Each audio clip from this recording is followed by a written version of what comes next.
আসসালামু আলাইকুম এভরিওয়ান, কেমন আছো সবাই? আশা করছি আল্লাহর রহমতে তোমরা সকলে অনেক বেশি ভালো আছো, সুস্থ আছো।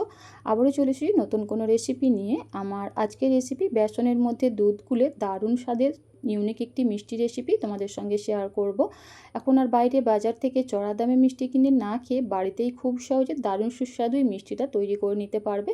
চলো তাহলে রেসিপিটা কিভাবে বানিয়ে নিলাম প্রথম থেকে শেষ পর্যন্ত দেখে নিই, আশা করছি ভালো লাগবে। রেসিপিটা বানানোর জন্য প্রথমে এখানে একটা বোলের মধ্যে চা খাবার কাপ মেপে 2 কাপ বেসন নিচ্ছি। তোমরাও চেষ্টা করবে নির্দিষ্ট একটা কাপ বা বাটি মেপে বেসনটা মেপে নিতে, তাহলে পরবর্তীতে যে সকল উপকরণগুলো আমরা ব্যবহার করব সেটা মেপে নিতে সুবিধা হবে। তারপর এখানে নিয়ে নিয়েছি আগে থেকে জাল করে রাখা স্বাভাবিক তাপমাত্রার দুধ।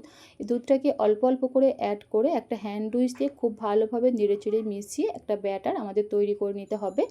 দুধটাকে একেবারে অ্যাড করবো না, বারে বারে দিয়ে একটা হ্যান্ড উইচ দিয়ে খুব ভালোভাবে নেড়েচেড়ে মিশিয়ে একটা লিকুইড লাম্পস ফ্রি ব্যাটার আমাদের তৈরি করে নিতে হবে। আর এখানে এই ব্যাটারটা বানানোর জন্য প্রায় আমার 1.5 কাপের মতো দুধ লেগেছে, তবে তোমাদের ক্ষেত্রে দুধের পরিমাণটা একটু কম বেশি লাগতে পারে, তাতে কোনো সমস্যা নেই। মোট কথা এরকম একটা লিকুইড ঘনত্বের ব্যাটার আমাদের তৈরি করে নিতে হবে। দেখেই নিশ্চয়ই বুঝতে পারছো ব্যাটারের ঘনত্বটা ঠিক কতটুকু আমি রেখেছি। তারপরে এটাকে কম করে 5 মিনিটের মতো রেস্টে রেখে দেবো। এদিকে চুলায় একটা প্যান বসিয়ে দিয়েছি আর ঠিক ওই কাপ মেপে হাফ কাপ ঘি নিয়েছি। আর এই রেসিপিটা বানানোর জন্য অবশ্যই ঘি ব্যবহার করতে হবে আসল স্বাদ আর ফ্লেভার পাওয়ার জন্য। ঘিটা যখন ভালোভাবে মেল্ট হয়ে যাবে আমি অ্যাড করে দিচ্ছি এই যে বেসনের মিশ্রণটা। চুলো ফ্লেমটাকে একেবারে লোয়ে রেখে একটা স্প্যাচুলা দিয়ে অনবরত নেড়েচেড়ে বেসনটাকে খুব ভালোভাবে ভেজে নিতে হবে। এ সময় দেখতেই পাচ্ছ ঘিয়ের সঙ্গে বেসনটা ভালোভাবে মিশে যায়নি, তবে এক সময় ভাজতে ভাজতে ঘি আর বেসন খুব ভালোভাবে মিশে যাবে। আর এভাবে প্রেস করে করে কিন্তু বেসনটাকে ভাজতে হবে, তা নাহলে বেসনের মধ্যে লাম্পস বা দলা দলা ভাব থেকে যেতে পারে। তো দেখতেই পাচ্ছ বন্ধুরা, খুব সুন্দরভাবে অনবরত নেড়ে চেড়ে প্রেস করে করে বা ম্যাশ করে করে কিন্তু আমি বেসনটাকে ভেজে নিচ্ছি। এখানে প্রায় 7 থেকে 8 মিনিট সময় নিয়ে বেসনটাকে খুব ভালোভাবে আমি ভেজে নিয়েছি।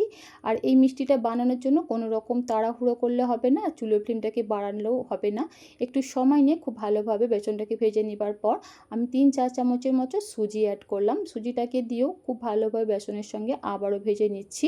এখানে প্রায় আমি বেসনটাকে 20 মিনিট সময় নিয়ে খুব ভালোভাবে ভেজে নিয়েছি। মোট কথা এখানে মিষ্টির আসল স্বাদ আর ফ্লেভার পাওয়ার জন্য একটু সময় নিয়ে একটু ধৈর্য সহকারে বেসনটাকে ভেজে নিতে হবে, তবেই কিন্তু মিষ্টিটা খেতে বেশ ভালো লাগবে। মোট কথা এখানে বেসনের মধ্যে কোনো রকম কাঁচা গন্ধ থাকলে একদমই হবে না, তাহলে কিন্তু বেসনের মিষ্টিটা খেতে একদমই ভালো লাগবে না। চুলো ফ্লেমটাকে একেবারে লোয়ে রেখে আমি বেসনটাকে খুব ভালোভাবে এখানে ভেজে নিয়েছি। আর দেখতেই পাচ্ছ বন্ধুরা, ভাজতে ভাজতে বেসনটা একসময় ঠিক এইরকম একটা ঝুরঝুরে টাইপের হয়ে যাবে, তখনই বুঝতে হবে বেসনটা আমাদের খুব সুন্দর করে ভাজা হয়ে গেছে। এবার চুলো ফ্লেমটাকে একেবারে লোয়ে রেখে এটাকে একটা সাইডে রেখে দিচ্ছি। আর এদিকে চলো মিষ্টির জন্য একটা চিনির শিরা তৈরি করে নিচ্ছি। তার জন্য ঠিক ওই কাপ মেপে নিয়ে নিচ্ছি আমি 1 কাপ চিনি আর হাফ কাপ পানি। অবশ্যই মাপটা ঠিকঠাক রাখতে হবে। আর এখানে 1 তার বা 2 তারের চিনির শিরার প্রয়োজন নেই, জাস্ট চিনিটা ভালোভাবে মেল্ট হয়ে যাওয়ার পর 1 মিনিটের মতো চিনির শিরাটা আমাদের ফুটিয়ে নিলেই হবে। খুব বেশি ঘন চিনির শিরা তৈরি করলে বরফিটা কিন্তু একদম শক্ত হয়ে যাবে, খেতে ভালো লাগবে না। দেখতেই পাচ্ছ বন্ধুরা, এখানে চিনির শিরাটা খুব ভালোভাবে ফুটতে শুরু করেছে। ঠিক এই পর্যায়ে চুলোর ফ্লেমটাকে আমি অফ করে দিচ্ছি। তারপর চিনির শিরাটাকে আমি নামিয়ে নিচ্ছি। আর এইদিকে দেখো বেসনটা কিন্তু কত সুন্দরভাবে আমার ভাজা হয়েছে, আসলে তোমরা দেখেই নিশ্চয়ই বুঝতে পারছো একদম দানাদার সুজির মতো। এই পর্যায়ে আমি বেসনের মধ্যে 3-4 চামচের মতো গুঁড়া দুধ ব্যবহার করলাম। গুঁড়া দুধটাকে দিয়েও স্প্যাচুলা দিয়ে ভালোভাবে নেড়েচেড়ে মিশিয়ে নিচ্ছি। গুঁড়া দুধটা ব্যবহার করলে মিষ্টিটা খেতে কিন্তু অনেক বেশি টেস্টি হয়, তবে তোমাদের ইচ্ছা গেলে অ্যাড করবে, নাহলে স্কিপ করতে পারো, তাতে কোনো সমস্যা নাই। তো যাই হোক বন্ধুরা, দেখতেই পাচ্ছ খুব ভালোভাবে নেড়েচেড়ে মিশিয়ে নিয়েছি। তারপর এখানে আমি অ্যাড করে দিচ্ছি চিনির শিরা। আর অবশ্যই চুলো ফ্লেমটাকে এখানে কিন্তু কোনো রকম আর বাড়ানো যাবে না, একেবারে চুলোর ফ্লেমটাকে লোয়ে রেখে অনবরত নেড়ে চেড়ে এই বরফির জন্য মিশ্রণটা আমাদের তৈরি করে নিতে হবে।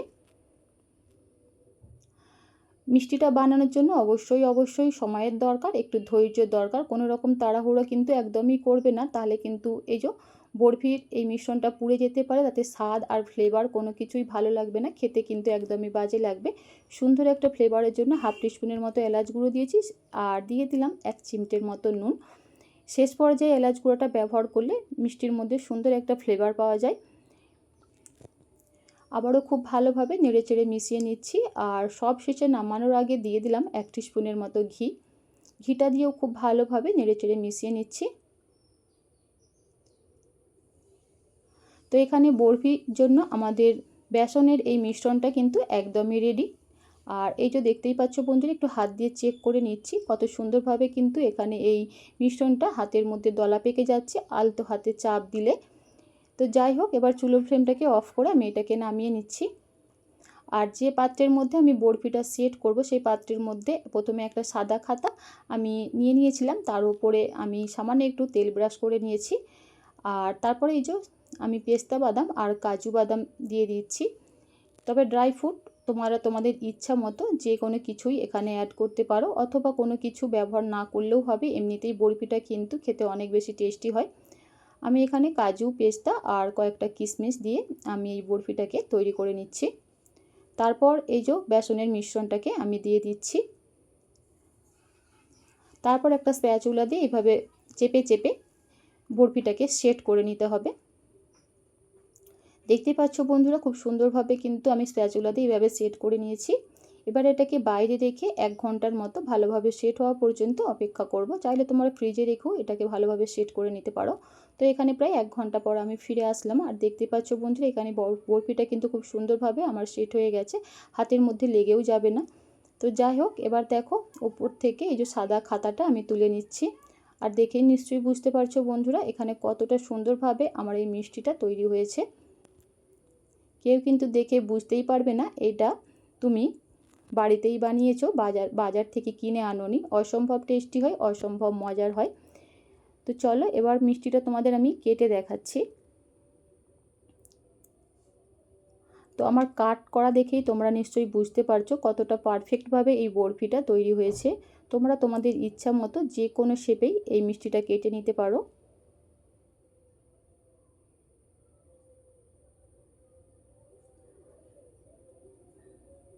তো বাইরে বাজার থেকে কিনতে গেলে এই মিষ্টিটা কিন্তু আমাদের অনেক চড়া দামে কিনতে হয়।